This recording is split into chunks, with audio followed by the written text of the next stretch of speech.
ऋषि मुनियों की पावन धरती, देश धर्म का नाता है। कहते सारे लोग यही हैं, गो हमारी माता है। जाग उठो ओ भारतवासी, जाग उठो ओ भारतवासी, गो पर छुरियां चलती हैं। बंद करो गो माँ की हत्या, सारी जनता कहती है। बंद करो गो माँ की हत्या, सारी जनता कहती है।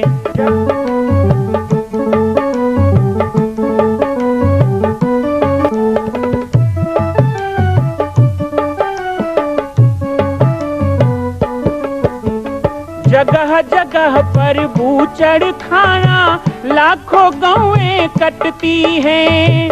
किसे सुनाए व्यथा हमारी, नैना नीर बहाती हैं। रक्षा करना गौ माता की, रक्षा करना गौ माता की, गीता ज्ञान सिखाती है। बंद करो गो माँ की हत्या, सारी जनता कहती है। बंद करो गो माँ की हत्या, सारी जनता कहती है।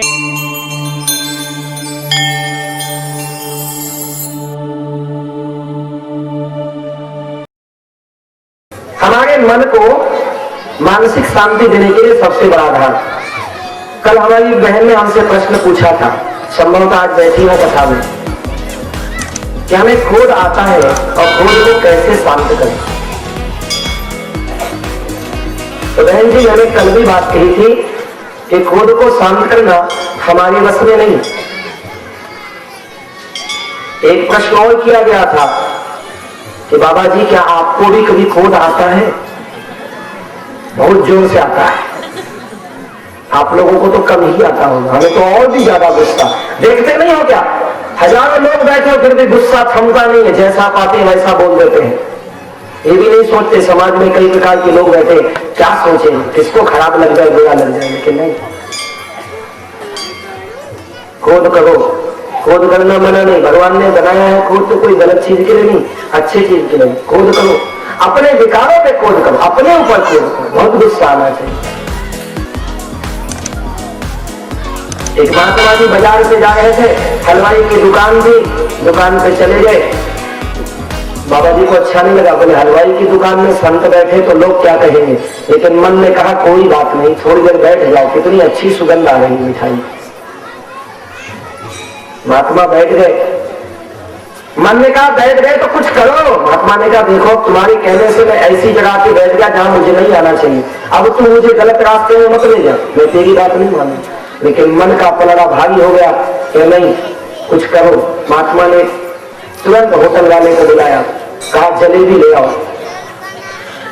जलेबी आ गई। मन ने कहा खाओ ना, क्या देखते हो। संत ने कहा होटल की बनी चीज हम खाएंगे, हम नहीं खाएंगे। लेकिन मन ने कहा खाओ। और महात्मा जी को बहुत जोर से गुस्सा आया अपने ऊपर, अपने मन के ऊपर। उठा के एक तमाचा लगाया गाल पे। मन ने कहा भाई नहीं खाना तो मत खाओ, लेकिन मारते क्यों हो। होटल वाले ने देखा ये पागल तो नहीं, पहले तो आया चुप बैठा रहा, फिर जलेबी मंगाया और जलेबी खाना छोड़ अपने ही गाल को अपने हाथ से तमाचा लगाया। उसे क्या पता कि उसके भीतर, उसके मन के साथ क्या बीत रही है। हमारा मन यदि हमारे वश में ना हो तो उसे संयम के द्वारा, नियम के द्वारा वश में लाना चाहिए। ये संतों का कथन है। हालांकि मन बहुत चंचल है, ऐसे वश में नहीं आएगा। और कभी भूल के भी ऐसे प्रश्न किसी के पास नहीं करने चाहिए, क्योंकि हो सकता है आपने किसी स्वार्थी के पास ये प्रश्न कर दिया कि हमें बहुत क्रोध आता है, कैसे क्रोध शांत किया जाए। तो हो सकता है कि वो आपको एक काले रस्सी में बांध के ताबीज दे दे और कह दे कि इसको बाएं हाथ की उस पे भुजा पे बांध लेना, क्रोध नहीं आएगा। हमारे भावनाओं के गलत लाभ उठाने वाले लोगों की समाज में कमी नहीं है। लेकिन हमारे संतों ने कहा कि जब क्रोध आए और आपको लगे कि हमारा क्रोध शांत होना चाहिए, तो बहुत सरल तरीका है। भाव तु भाव अनख आलस, भाव तु भाव, नाम के बारे में कहा, भाव तु भाव अनख आलस, भाव तु भाव अनख आलस, नाम जपत मंगल दिखत, नाम जपत मंगल दिखत। भाव अनंत आलस्य जैसी अवस्था में हो, नाम का जाप करो तो तुम्हें तुरंत मंगल में परिणाम मिलेगा। भाव से विभीषण ने भजन किया, भाव से रावण ने भजन किया, अनक मतलब ईर्षा से मेघनाथ ने भजन किया, और आलस्य से कुंभकर्ण ने भजन किया। लेकिन चारों को भगवान के नाम में एक ही प्रकार की मुक्ति प्रदान की। ये नाम की नहीं। हमें क्रोध आए, बहुत ज्यादा क्रोध आए और क्रोध हमारे बस से बाहर होने लग जाए, तो उस समय राम राम राम राम ऐसा राम नाम का जाप मन में चालू कर दो। बाबा जी क्रोध के समय कहाँ याद रहता है कि भगवान का नाम ले। ये बात भी सही है कि क्रोध अंधा बना देता है मनुष्य को, लेकिन एक वस्तु जागती रहती है सदैव, काम में, क्रोध में, लोभ में, लालच में, ईर्ष्या में, द्वेष में, हर समय एक वस्तु जागती रहती है इंसान की, और वो होती है विवेक। विवेक, क्या आपके पास है विवेक? आपके पास यदि विवेक नहीं हो तो आपका जीवन, मनुष्य का जीवन मनुष्य नहीं पशुतुल्य हो जाता है। क्योंकि विवेक ही वो तत्व है जो इंसान को हर अवस्था में झकझोर के जगाता है। चोरी करने वाले को भी विवेक ही तो कहता है, कहां जा रहा है तू बंदे, चोरी पाप है। टटोल के देखना विवेक है जीवन में। और विवेक ना हो तो एक पता मैं जानता हूं जहां विवेक मिलता है, आपको 2-4 किलो चाहिए तो चले जाना चाहिए। विवेक बिनु सत्संग नहीं मिलता है, बिनु सत्संग विवेक न होई, बिनु सत्संग विवेक न होई, राम कृपा सुलभ न सोई, राम कृपा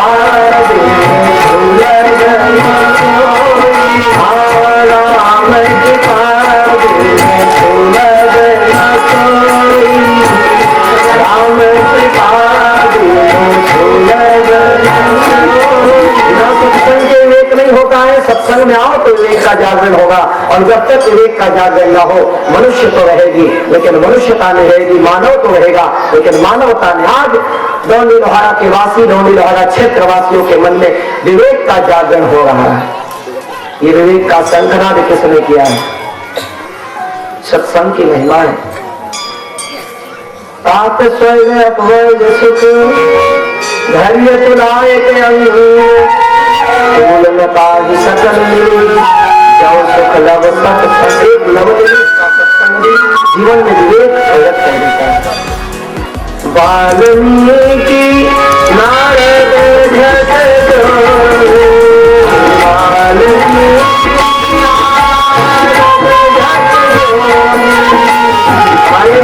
शास्त्रों में नारद की कथा, वाल्मीकि बहुत बड़ा साधु था, जंगल में रहता, लूटमार करता था। लेकिन एक दिन नारद जैसे संत आए, उन्होंने राम नाम की दीक्षा दी। राम नाम तो समझ में नहीं आया, लेकिन मरा मरा कहते हुए भी उल्टा नाम जपे जग जान। वाल्मीकि भय ब्रह्म। हम लोगों के जीवन में संत आए तो संतों के बताए मार्ग, हम लोग भी सुनते हैं सत्संग, लेकिन सुनने के बाद क्या करते हैं? उस डाकू ने सुना, अंगुली मान ने गौतम बुद्ध की बात सुनी, और सुनने के बाद वो उसे सत्य माना, शाश्वत माना। आज यहाँ सत्संग में इतने लोग बैठे हैं राम कथा में, मैं जितनी बातें कहूंगा क्या उतनी बातों को आप लोग सत्य मानते हैं? क्या ऐसा लगता है आपको कि सब सत्य है? सुनिया चरज रंगी जनी गोरी, सुनिया चरज रंगी जनी गोरी, सत्संग की महिमा नहीं गोरी, सत्संग की महिमा नहीं गोरी, सत्संग की कर हमें कस काला, सत्संग की कर हमें कस काला, काट होई पीछे बटऊ मराला, काट होई की बात नहीं है। बहुत लोगों को सत्संग ने ज्ञान दिया है, दिशा दी है। सत्संग ने बड़े बड़े लोभियों को त्यागी बनाया, बड़े बड़े अहंकारियों को ज्ञानी बनाया, बड़े बड़े ममतारक लोगों को विवेकवान बना दिए। सत्संग की नहीं जानना चाहते हो, आ जाओ सत्संग में आकर के निर्मल होकर, छल कपट दंभ को लेकर के मत बैठना सत्संग में। मैं ऐसा, मैं ज्ञानी, मैं धनवान, मैं नहीं। सत्संग में केवल एक मैं का तो काम ही नहीं है, मैं का कोई काम। मैं नाने मैं ना कही मोल भयो 10-20, और पकड़े मैं कही कभी कटाओ, मैं ना कही, मैं कहोगे तो जाओगे, ये बात तय है। अहंकार ज्ञान का शत्रु है। अहंकार जीवन में आएगा तो कोई बात नहीं आएगी जीवन। और संत की वाणी को पूरा सत्य समझना, ये दो मंत्र लेना, अहंकार नहीं रखना और संत की वाणी को सत्य मानना। ये दो चीज जीवन में आ गई तो हम समझते हैं बंधु कि आपके जीवन में ज्ञान का प्रकाश अनिवार्य आएगा ही आएगा। दो मत ही नहीं कि नहीं आए। लेकिन हम सत्संग में आए और सत्संग की बात पे विश्वास ही ना हो तो बिना विश्वास के तो भक्ति आ ही नहीं सकती जीवन में। विश्वास अवश्य चाहिए। संत की वाणी में जो प्रकाश है उस प्रकाश को पाने के लिए हमारे पास ऐसी क्षमता होनी चाहिए, उसे ग्रहण करने की ऐसी शक्ति होनी चाहिए। बाबा ने श्री रामचरितमानस की रचना क्यों की? समाज को सूत्र देने के लिए। लेकिन वो सूत्र कैसे पता चलेगा? विवेक के जागरण से। और हम सब के जीवन में विवेक का जागरण कौन लाएगा? कोई संत लाएगा, स्वार्थी नहीं ला सकता। संत ही लाएगा, स्वार्थी नहीं लाएगा। तू सत्संग में आ, सोया तेरा भाग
मार्ग देश बताए सोया तेरा मार्ग देश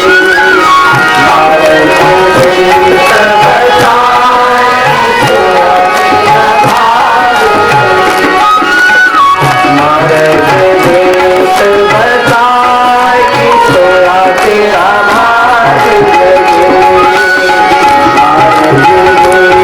बताए सोया तेरा मार्ग